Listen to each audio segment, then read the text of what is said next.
Welcome. In this module, we're going to take a look at Account Monitoring and Control, Part 3 of the series, and this is CIS control number 16, Account Monitoring and Control. This is the layout for CIS controls. We're taking a look now at the last of the foundational controls. There are a total of 10 foundational controls, and this is CIS control number 16. And then in the next module, we'll step into the organizational modules. And this is the system entity relationship diagram for account monitoring and control. And we're using a number of mechanisms: multi-factor authentication, configuration enforcement systems, identity and access management, which are applied on workforce members or computing systems for account monitoring and control. Control 16.9, disable dormant accounts.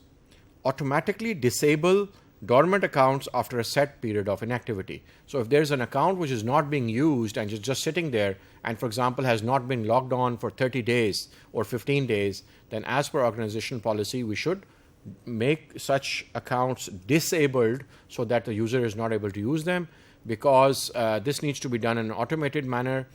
The reason is that there are so many thousands of accounts or hundreds of accounts in the organization that we cannot expect the system administrators or the security team, information security team, to keep a track of all of the accounts. So this needs to be an automated mechanism. Whenever there is an account dormant for, let's say, 15 days or 30 days or more than that, as per your organizational policy, you need to disable it.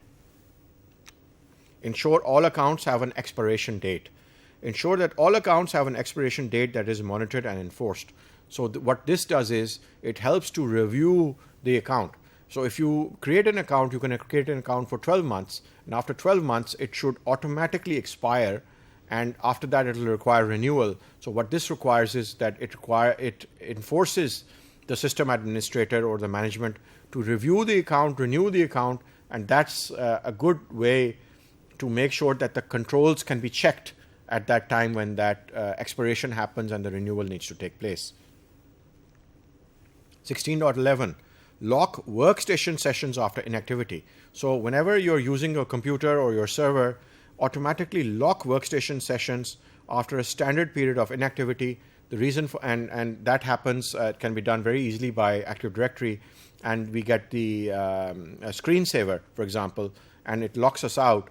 And the reason for that is that we don't want that when we get up from our desk and go for a cup of coffee, someone is going to access our system in an unauthorized manner. 16.12, monitor attempts to access deactivated accounts. Now, this is very important. If there are accounts which have been disabled and somebody tries to access them, it should automatically create an alert, and it should go to the IT management or the security team, because it may be an unauthorized attempt or a malicious attempt to harm the organization. So monitor attempts to access deactivated accounts through audit logging. And 16.13, alert on account login behavior deviation. So alert when users deviate from normal login behavior, such as time of day, workstation location, and duration. This is very important because such a deviation may indicate that it's actually malware or a malicious attempt or a hacker which is trying to gain access to the system. That's all that we have for this module. Thank you.